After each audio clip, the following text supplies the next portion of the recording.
जी sir. आपका कहना तो ये है कि जो सभी धर्म हैं, उनका उद्देश्य है कि यहाँ सब सुखी रहें वगैरह-वगैरह। लेकिन जब उनका अध्ययन करते हैं तो इस तरह की बात निकल के आती नहीं है। उनमें से कई तो कहते हैं कि यहाँ तो सुखी हुआ ही नहीं जा सकता, उसके लिए आपको स्वर्ग में आप सुखी हो सकते हैं, मोक्ष में आप सुखी हो सकते हैं, यहाँ तो आप सुखी हो ही नहीं सकते हैं। इस तरह की बातें भी वो साथ-साथ बोलते चले जाते हैं। सर्वे संतु निरामय जैसी भी बात बोलते चले जाते हैं और ये वाली बातें भी बोलते चले जाते हैं। तो सुनने वाले या उनको फॉलो करने वाले वो भ्रमित होते हैं कि भाई फिर चक्कर क्या है? भाई ये है कि वो है, त्याग तपस्या को बड़ी बताए चले जाते हैं। हमारे यहाँ जो साधु जितना ज़्यादा त्यागी तपस्वी होता है, उसकी उतनी ज़्यादा पूजा होने लगती है, जैसे कि त्याग तपस्या करना ही जीवन का उद्देश्य है। तो हमारे यहाँ ऐसे बहुत सारे मिथक चलते हैं। ये बात आपकी सही है, मैं तो आपकी बात से सहमत हूँ कि सभी धर्मों का और सभी का प्रयास यही होना चाहिए कि इसी दुनिया में यहीं सब पूर्ण रूप से सुखी हों या जितना भी संभव हो सकता है और पूर्ण रूप से निरोग हों या जितना भी निरोग होना संभव हो सकता है। मैं तो आपकी बात से सहमत हूँ। मुझे आपकी बात में कोई सवाल नहीं है, बस इतना ही से सवाल है कि जिन धर्मों का नाम लेके आप ये बात बोल रहे हो, वो धर्म के जो प्रणेता हैं, जो लोग हैं या उन किताबों को भी पढ़ो, तो वहाँ से ये बात क्लियर कट बाहर आती नहीं है। बहुत घुमा-फिरा के या और भी 10 बातें हैं, उनके साथ एक ये भी बात चली आती है। इस तरह की बातें आती हैं। जी, इस बारे में आप कुछ कहना चाहें तो कहें। हाँ, इस बारे में मैं मैं आपको यही बहुत सा कहूँगा कि मैं आपको बहुत सारे उदाहरण दे सकता हूँ इन चीज़ों के। जी। जी, जी। सबसे पहले तो मैं सुनील जी का भी यहाँ स्वागत करता हूँ। साथ देने के लिए आए हैं। तो सुनील जी, आपका स्वागत है इस स्ट्रीम में। तो इसका जवाब में मैं ये कहना चाहूँगा कि देखिए, कृष्ण एक्चुअली क्या 2000 साल पहले की बात है। अब उनकी भागवत गीता में चाहे महाभारत में कोई व्यक्ति अपने मन से अपने फायदे के लिए कुछ लिख दे, ऐसी संभावना हो सकती है। मैंने भी भागवत गीता कुछ पढ़ी है, हर एक श्लोक तो मैंने नहीं पढ़ा है।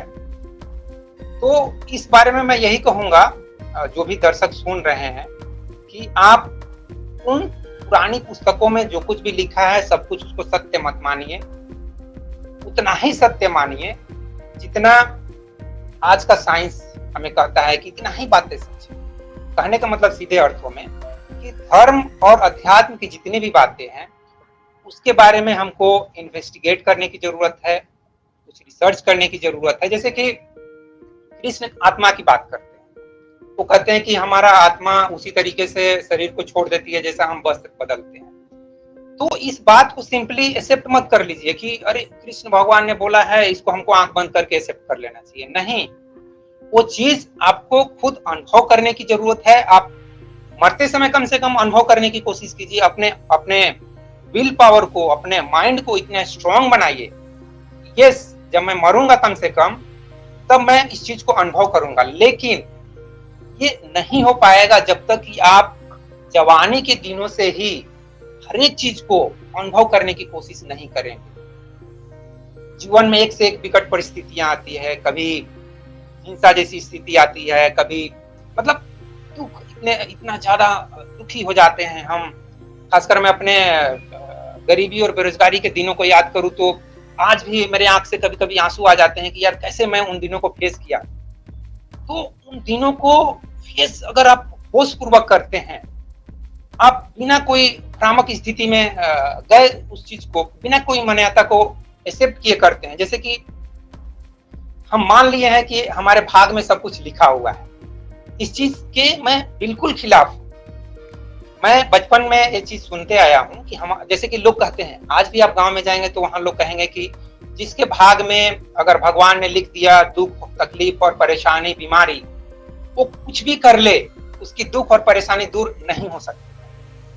और मैं इस चीज के अगेंस्ट में मन ही मन इतना सोचता था, कभी कभी किसी से लड़ भी बैठता था, चाहे अपने दोस्त यार हो, चाहे गांव के लोग हो, बुजुर्ग लोग, वो लोग गुस्सा हो जाएंगे कि तुम एक किशोर बच्चा या एक 15-20 साल का लड़का ऐसे कैसे रामचरितमानस के अगेंस्ट में बात कर देते हो, ये बिल्कुल गलत है, ऐसे नहीं करना चाहिए। मैं बोला इस चीज का कुछ प्रमाण तो दीजिए। अरे इस चीज को स्वीकार कर लेने से हमारी गरीबी, बेरोजगारी, चाहे कोई भी बीमारी हो, वो सब कुछ बढ़ते चले जाएगी। हमको उस बीमारी को, चाहे वो गरीबी, बेरोजगारी, चाहे कुछ भी, भूख, जो कुछ भी हो, उसको दूर करने के लिए हमको जितना भरसक प्रयास कर सकते हैं, भरसक मेहनत कर सकते हैं। जी जी, एक सवाल का जवाब दीजिए। अगर हर आदमी को बोला जाए कि ये जो मेडिकल की दवाइयों की जितनी भी जो ट्रीटमेंट की किताबें लिखी हुई हैं, हर आदमी उनको चेक करे और देखे कि कौन सी दवाई ठीक लिखी है कि नहीं लिखी है, कौन सी दवाई खराब लिखी है कि नहीं लिखी है, क्या हर आदमी इतना सक्षम है कि उनकी हर लाइन को, उनके हर बात को, उनके हर खोज को वो चेक कर सके? जी नहीं, हर एक व्यक्ति सक्षम नहीं। इंडिया में वैसे भी कम से कम 30-40% लोग तो आज भी, हमको लग रहा है 10th क्लास एक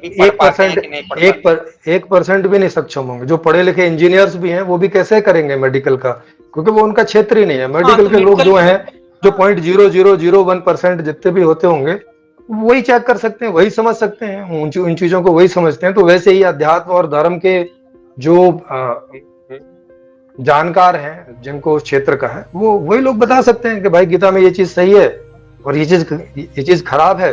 तो इस तरह से उनका कोई एक संगठन बने और वो इस बात को क्लियर करें कि भाई वो गीता को सामने रखें और बोलें कि इसमें से इतने श्लोक खराब हैं, ये हटाए जाते हैं और ये ठीक हैं। और उनको वो उन जितने भी लोग जानकार हैं उन चीजों को, उनमें बैठ के इस बात को डिसीजन करें, खराब चीजों को हटाया जाए, सही चीजों को रखा जाए, तो लोग पढ़ सकते हैं सही चीजों को अपने हिसाब से। तो ये बात लोगों के ऊपर कैसे छोड़ी जा सकती है कि भाई साहब आप अपने हिसाब से देख लो, जो ठीक लगे कर लो, जो ना लगे छोड़ दो। ऐसा डॉक्टर भी बोल दें कि भाई साहब ये किताब लिखी है दवाइयों की, जिनको ठीक लगे दवाई ले लो, जिनको नहीं लगे छोड़ दो। तो ये रिस्पॉन्सिबिलिटी वाला बयान नहीं है ये, इस तरह का मैं ये कहना चाहता था जी। तो इसमें आप बताइए, अब अभय जी आप बताइए कि क्या आपने जो ये बात लोगों के ऊपर छोड़ी कि वो, और आप इस बात से खुद ही सहमत हो रहे हैं कि इन सब ग्रंथों में सही और गलत तरह की बातें दोनों तरह की लिखी हुई हैं, अब उसको जांचो, खराब को छोड़ो, उसको पकड़ो। आम आदमी तो ये कर नहीं सकता। आम आदमी का मतलब है 99% लोग ये काम नहीं कर सकते, पढ़े लिखे भी नहीं कर सकते, और जो पढ़े लिखे नहीं है उनसे तो और भी क्या अपेक्षा करेंगे। तो ये बात है। तो इसका ये वाला सोल्यूशन तो नहीं है जो आप बता रहे हैं।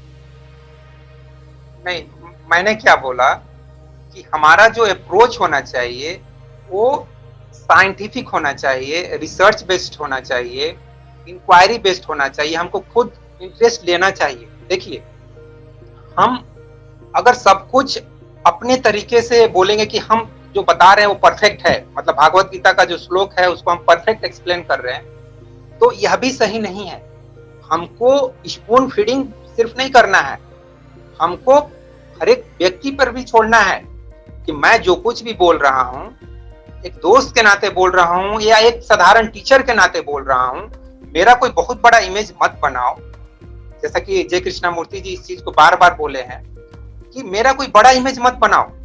मैं आपके जैसा एक आम इंसान हूँ, मैं जो कुछ भी बोल रहा हूँ आप उस पर विचार कीजिए। इवन इस चीज को गौतम बुद्धा ने 2500 साल पहले बोला है कि डाउट एवरीथिंग,